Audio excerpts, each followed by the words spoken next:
On va s'intéresser aujourd'hui à l'un des romans les plus étranges, les plus singuliers d'Émile Zola, Le Rêve. Alors, oubliez tout de suite le naturalisme un peu cru auquel on est habitué avec Zola. Non, là on plonge dans une histoire d'amour complètement tragique, une sorte de parenthèse mystique dans toute son œuvre. Et pour bien comprendre, on va faire quelque chose d'un peu inhabituel. On va commencer par la fin. La fin qui est aussi le cœur de tout le mystère. Imaginez un peu la scène. Un amour si pur, attendu pendant toute une vie, qui enfin se réalise et pile à ce moment-là, l'héroïne meurt. C'est complètement paradoxal. Voilà la grande question qui va nous guider. Comment est-ce possible ?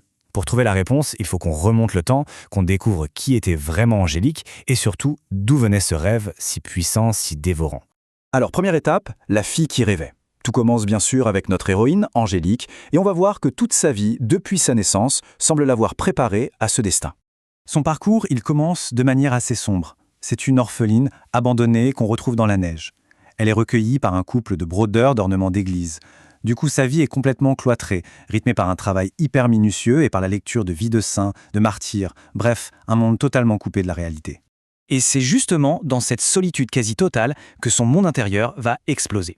Son idée de l'amour, ce n'est pas un désir ordinaire, non. C'est un rêve qui est nourri de légendes, de princesses, d'une foi presque mystique et d'une pureté quasi irréelle.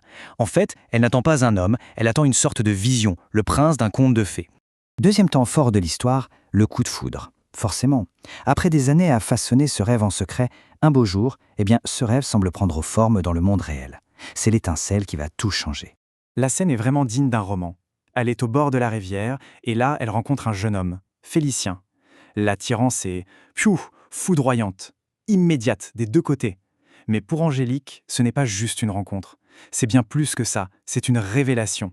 Et c'est là que ça devient incroyable, parce que ce Félicien, ce n'est pas n'importe qui, c'est le fils du richissime et puissant Monseigneur d'Hautecoeur, un noble, un aristocrate. En gros, il est littéralement le prince charmant que ses livres lui avaient promis. C'est comme si la prophétie de son rêve était en train de se réaliser sous ses yeux.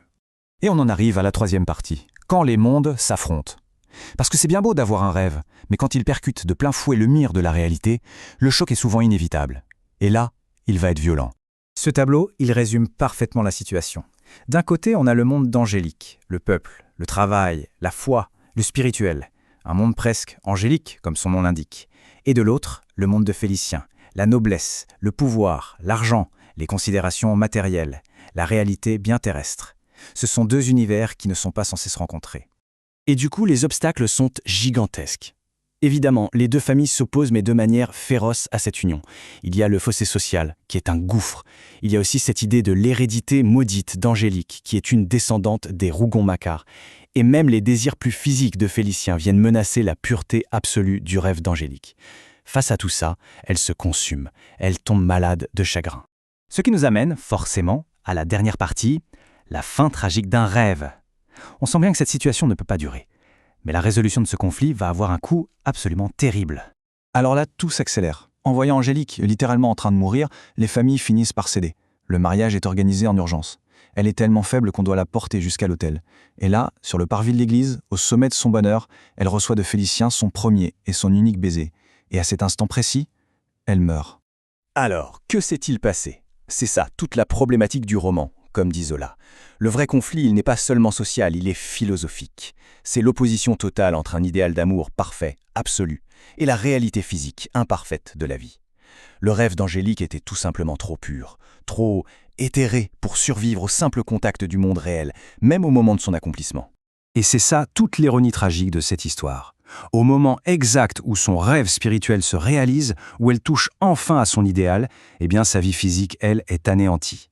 C'est comme si la pureté absolue de son rêve ne pouvait pas coexister avec la passion, avec la réalité de la vie humaine.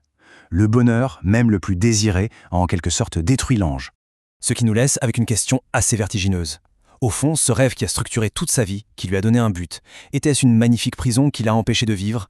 Ou est-ce que, au contraire, cet unique instant de bonheur absolu, même s'il a été fatal, était la seule et unique façon pour elle de vivre vraiment ? C'est sur cette ambiguïté que Zola nous laisse réfléchir.